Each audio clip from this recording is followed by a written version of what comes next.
Olá, bom dia! Pode chegar, você é mais do que bem-vindo. Nós estamos ao vivo agora, 8 horas 31 minutos pelo horário de Brasília. Vamos juntos começar esse dia bem informados. A partir de agora, você confere as notícias do Brasil e do mundo desta quinta-feira, 23 de fevereiro. Vamos então conferir o cardápio de notícias do dia. Equipes de resgate iniciam um 5º dia de buscas por vítimas da chuva no litoral norte de São Paulo. Ministério da Agricultura confirma caso de mal da vaca louca e Brasil suspende exportação para a China. Nos destaques internacionais, terremoto de magnitude 6,8 atinge o Tajiquistão. E ainda, Estados Unidos avaliam se redes sociais como o Twitter podem ser responsabilizadas por conteúdos postados pelos usuários. A gente te conta tudo isso e muito mais a partir de agora. Mais 6 corpos foram encontrados no litoral norte de São Paulo após as fortes chuvas que atingiram a região. Com isso, o número de mortos chega a 54. As equipes de resgate seguem em busca de 38 pessoas que estão desaparecidas. Vamos conferir. Moradores da Barra do Saí, um dos bairros de São Sebastião mais afetados pelos temporais no litoral norte paulista, relataram que não receberam qualquer tipo de alerta para o risco de deslizamentos por causa das fortes chuvas do último fim de semana. O Centro Nacional de Monitoramento e Alertas de Desastres Naturais, o CEMADEM, informou que previu com 3 dias de antecedência os temporais e avisou a Defesa Civil Nacional e as defesas civis locais. A Prefeitura de São Sebastião afirmou que emitiu alertas na noite de sábado, quando as chuvas começaram, mas não divulgou um alerta prévio sobre as chuvas da madrugada de domingo. O Ministério Público Estadual informou que há 2 anos comunicou à Prefeitura sobre o crescimento desordenado com a ocupação nos morros da Vila Saí, na costa sul de São Sebastião, e cobrou a regularização da área. No documento, o Ministério Público acrescentou ainda que a comunidade estava instalada em uma área sujeita a risco de deslizamentos de terra e suscetível a inundações. Segundo a Prefeitura de São Sebastião, 1.730 pessoas estão desalojadas e 1.686 estão abrigadas em escolas, creches, igrejas e no Instituto Verde Escola. A cidade registrou mais de 600 milímetros de chuva no último final de semana e a previsão da Defesa Civil é de que chova mais 200 milímetros até o fim de semana. A Marinha enviou um navio aeródromo multipropósito Atlântico a São Sebastião, com 6 helicópteros, 3 embarcações de desembarque de viatura e equipes para o transporte de pessoas e outros equipamentos. A embarcação ainda conta com um hospital de campanha com 200 leitos, UTI, médicos de várias especialidades, como ortopedista, cirurgião, clínico geral, profissionais de enfermagem e saúde bucal. 180 fuzileiros navais também vão atuar com um maquinário, como mini carregadeiras e ambulâncias, na desobstrução de vias e outros locais. E centenas de pessoas estão desalojadas e desabrigadas e a sociedade civil organiza campanhas de solidariedade para ajudar as vítimas das chuvas que atingiram o litoral norte de São Paulo. A Igreja Internacional da Graça de Deus participa da mobilização. Vamos conferir na reportagem especial da Bruna de Jaime.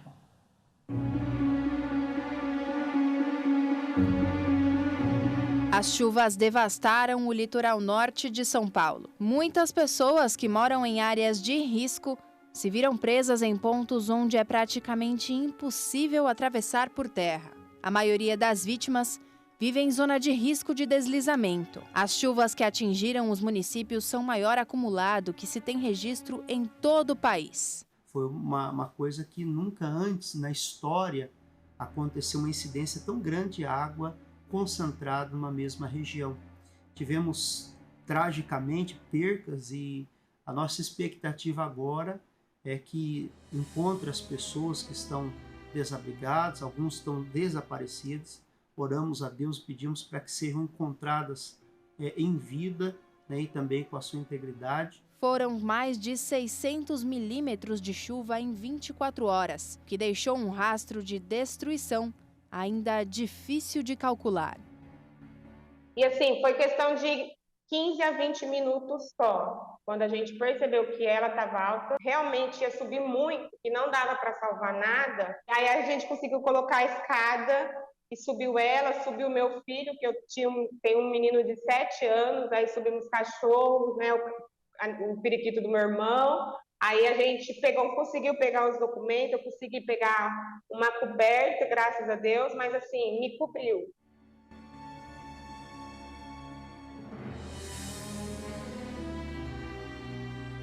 Além das cheias, outro fenômeno que causou tantos estragos se chama liquefação do solo, que é quando as terras ficam cada vez mais úmidas por conta da chuva e quando estão saturadas, o solo vira lama. Algumas áreas podem não ter deslizado durante os dias mais intensos de chuva, mas novos deslizamentos podem acontecer a qualquer momento, até mesmo com uma garoa, porque a terra nesses locais demora muito para secar completamente. As famílias agora buscam se reerguer. As equipes de resgate estão mobilizadas nas áreas de maior risco para procurar sobreviventes.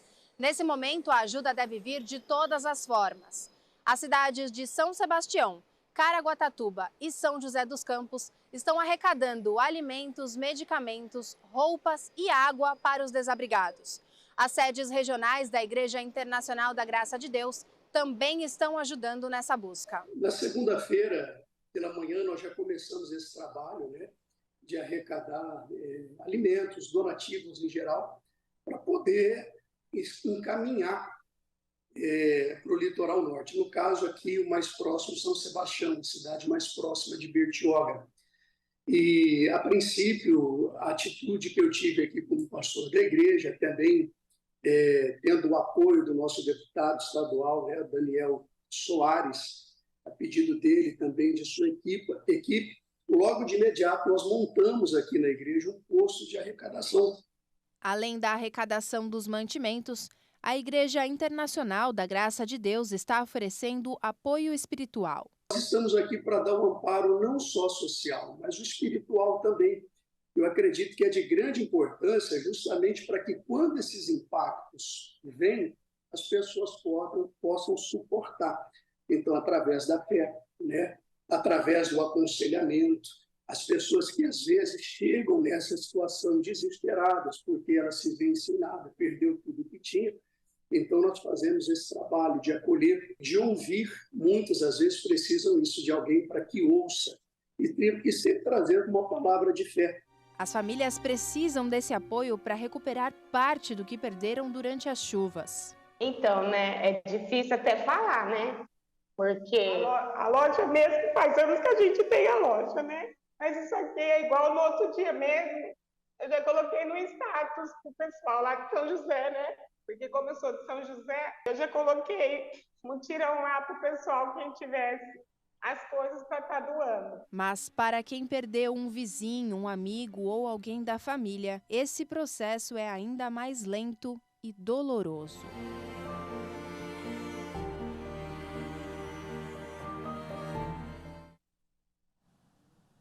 Quem quiser e puder fazer alguma doação pode procurar a sede regional da Igreja Internacional da Graça de Deus em Bertioga, na Avenida 19 de Maio, número 1050, ou na sede regional de São José dos Campos, na Praça Padre João, número 200. E as vendas de carne bovina à China estão suspensas a partir de hoje, após um caso de vaca louca ser registrado no Pará. O Ministério da Agricultura esclarece que não existe risco para o consumo. As exportações de carne bovina à China foram suspensas, seguindo o protocolo sanitário entre os dois países. O Ministério da Agricultura descartou a existência de risco para o consumidor. O Ministério também informou que a doença atingiu um animal macho de 9 anos, com idade considerada avançada para bovinos, em uma pequena propriedade em Marabá, no Pará. O animal era criado em pasto, sem ração, e teve a carcaça incinerada na fazenda, que foi interditada pelo governo do estado em caráter preventivo. Segundo a pasta, o caso foi comunicado à Organização Mundial da Saúde Animal e as amostras foram enviadas para o laboratório de referência da instituição no Canadá. Após análise, o laboratório vai poder confirmar se o caso é atípico ou sem risco de transmissão para outros bovinos e para humanos. Esta é a segunda vez em 1 ano e meio que o Brasil suspende a exportação de carne bovina para a China. De setembro a dezembro de 2021, o país asiático, maior comprador de carne do Brasil, suspendeu as compras após 2 casos atípicos em Minas Gerais e em Mato Grosso. Até hoje, o Brasil não registrou casos clássicos de vaca louca provocada pela ingestão de carnes e pedaços de ossos contaminados. As proteínas modificadas consomem o cérebro do animal, tornando-o comparável a uma esponja. Além de bois e vacas, a doença acomete búfalos, ovelhas e cabras. E veja a seguir, terremoto de magnitude 6,8 atinge o Tajiquistão. E ainda, Estados Unidos avaliam se redes sociais, como o Twitter, podem ser responsabilizadas por conteúdos postados pelos usuários. Nós voltamos já, não perca!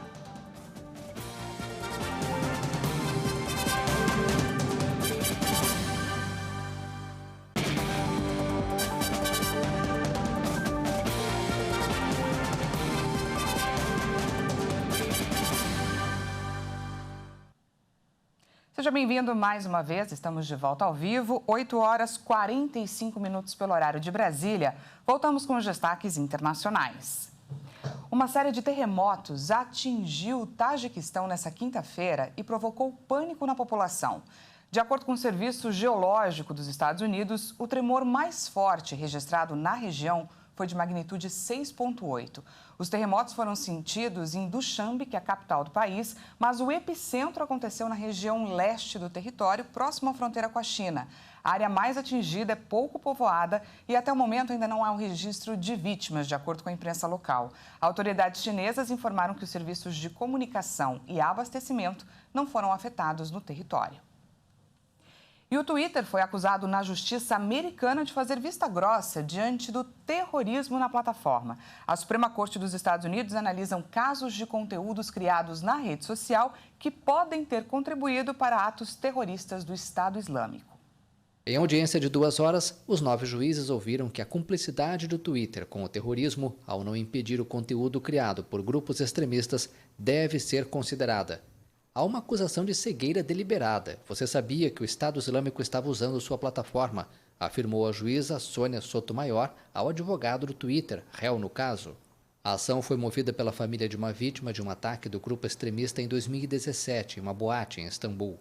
A família alega que a decisão do Twitter de não remover ou parar de recomendar tweets do Estado Islâmico constitui uma ajuda a um ato terrorista. A audiência ocorre um dia depois que a Suprema Corte ouviu um caso semelhante contra o YouTube. Esse caso diz respeito a uma vítima americana dos ataques de Paris em 2015, também reivindicados pelos extremistas. O Twitter, com apoio de outras grandes empresas de tecnologia, insiste que o fato de uma plataforma ser usada por dezenas de milhões de usuários em todo o mundo não representa automaticamente uma ajuda deliberada a um grupo terrorista. No centro de ambos os casos, que devem ser resolvidos até 30 de junho, está a ampla imunidade legal conferida às plataformas de tecnologia por uma lei de décadas, que torna praticamente impossível processar por questões de conteúdo. As empresas de tecnologia veem a lei americana, conhecida como Seção 230, como um texto fundamental da internet que ajudou na revolução das redes sociais ao evitar ações judiciais contra os sites. O Ministério da Justiça da Bélgica investiga a passagem de um suposto navio espião russo pelas águas do país. A embarcação navegou pela costa do Mar do Norte em novembro e também foi avistada no território holandês. A informação foi confirmada nesta quarta-feira pelo ministro da Justiça, Vincent Van Quickenborne. Oui, c'est quand même inquiétant parce que on a vu ce qui s'est passé avec Nord Stream, risque de sabotagem. Sim, é preocupante porque vimos o que aconteceu com a Nord Stream, o risco de sabotagem, e por isso estamos muito vigilantes. É verdade que em novembro a defesa pôde observar a presença de tal embarcação. Aparentemente é o mesmo navio que é mencionado na mídia holandesa. Por isso temos de nos manter vigilantes. A partir daí, decidiu-se investir milhões de euros na compra de um software adicional para melhor rastrear esse tipo de ação. E também aprovamos uma lei importante sobre proteção marítima que, entre outras coisas, nos dá a capacidade de colocar câmeras em turbinas eólicas para controlar melhor esse tipo de operação. Que, entre autres, donne a possibilité de mettre des caméras sur les éoliennes pour encore mieux contrôler ce genre d'opération. Bruxelas acredita que um navio espião na área poderia coletar informações sobre as principais ligações de energia e comunicações e indicou que a passagem, sem dúvida, deve ser vista no contexto mais amplo da guerra da Ucrânia. O barco foi avistado em novembro, depois de ser relatado em águas holandesas e desligou um dispositivo obrigatório que permite às autoridades marítimas identificar e rastrear embarcações. Às vésperas de completar um ano, a guerra na Ucrânia foi o centro das atenções na Assembleia Geral da Organização das Nações Unidas. Durante o encontro realizado nesta quarta-feira, diversas autoridades discutiram o conflito e pediram por uma resolução justa e paz duradoura. O secretário-geral da ONU disse que a guerra tem representado uma afronta à nossa consciência coletiva. Vamos conferir. The one-year mark of Russia's invasion of Ukraine. A marca de um ano da invasão da Ucrânia pela Rússia permanece como um marco sombrio para o povo da Ucrânia e para a comunidade internacional. Essa invasão é uma afronta à nossa consciência coletiva. É uma violação da Carta das Nações Unidas e do direito internacional. Está tendo consequências humanitárias e de direitos humanos dramáticas, e o impacto está sendo sentido muito além da Ucrânia.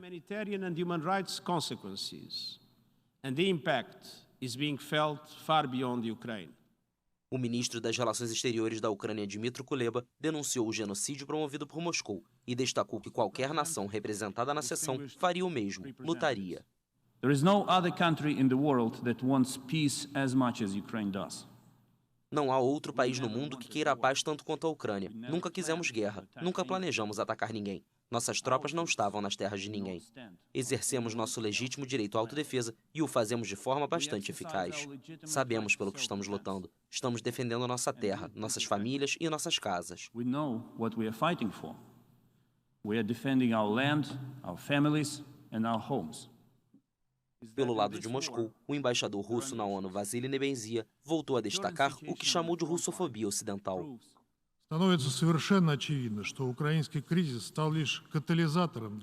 Está ficando muito claro que a crise ucraniana só se tornou um catalisador para a russofobia visceral vir à tona, que agora contaminou as elites americanas e europeias.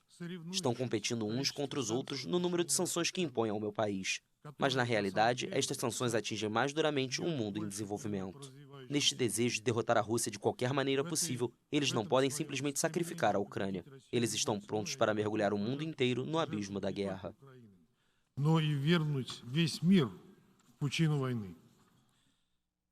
Após os discursos de pelo menos 80 delegados, está prevista para quinta-feira a votação de uma nova resolução. Guterres indicou que o texto deve destacar a necessidade de alcançar uma paz abrangente, justa e duradoura na Ucrânia, de acordo com os princípios da Carta das Nações Unidas. Como nas resoluções anteriores, o documento reafirma o apego à integridade territorial da Ucrânia, exige a retirada imediata das forças russas e pede o fim das hostilidades. Mais cedo, a primeira-dama ucraniana Olena Zelenska pediu a criação de um tribunal especial para julgar os responsáveis pela agressão russa. A esposa do presidente Volodymyr Zelensky participou por vídeo do encontro especial na ONU sobre as violações dos direitos humanos em seu país. Olha só, perder a CNH e o passaporte são apenas algumas das consequências que um cidadão pode sofrer se ficar inadimplente. A decisão foi tomada pelo Supremo Tribunal Federal no último dia 10 de fevereiro. E a nossa equipe de reportagem conversou com especialistas que explicam para a gente os detalhes dessa nova medida. Vamos conferir. No Brasil, quase 30% das famílias têm dívidas, segundo o último levantamento feito em janeiro pela Confederação Nacional do Comércio de Bens, Serviços e Turismo. Isso quer dizer que milhões de brasileiros agora estão sujeitos a perderem a Carteira Nacional de Habilitação e o passaporte, além de serem barrados em concursos públicos. Mas o que o povo achou dessa decisão do STF? Falamos com o Dmitry, que é jornalista, mas trabalha como motorista de aplicativo desde que perdeu sua fonte de renda fixa durante a pandemia. Um dos principais motivos da inadimplência foi a pandemia, né? Assim, as pessoas foram punidas pela pandemia. E mais uma vez assim, punidas por estarem inadimplentes. Eu acho que, na verdade, o governo deveria desenvolver medidas que facilitassem esse processo de recuperação, né, financeira das pessoas e não querer puni-las de alguma forma. O dispositivo do Código de Processo Civil, julgado constitucional pelo Supremo Tribunal Federal, autoriza o juiz a determinar medidas coercitivas que julgue necessárias no caso de pessoas inadimplentes, desde que não avance sobre direitos fundamentais e observe os princípios da proporcionalidade e razoabilidade, conforme observou o ministro Luiz Fux, relator da decisão. E o que o STF decidiu? Ele decidiu que simplesmente essa medida ela vai ser aplicada desde que seja subsidiária, ou seja, haja outras medidas anteriores, e, em segundo lugar, respeite os direitos fundamentais daquela pessoa que vai sofrer essas medidas.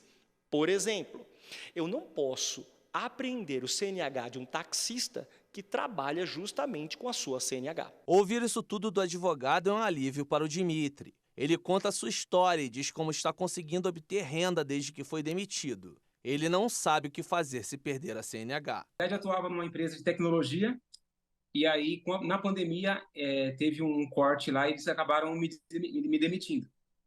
E no momento ali, a oportunidade que eu tive foi, assim, para ter uma renda melhor, foi ir para os aplicativos, né, de mobilidade. Com o lockdown, a demanda baixou bastante. E aí isso acabou impactando minha vida financeira e o que fez com que as dívidas se acumulassem e não tivesse recursos para estar pagando elas. Calma, Dimitri, você não vai perder a sua CNH. Assim como uma comissária de bordo, por exemplo, não pode perder seu passaporte caso esteja com dívidas.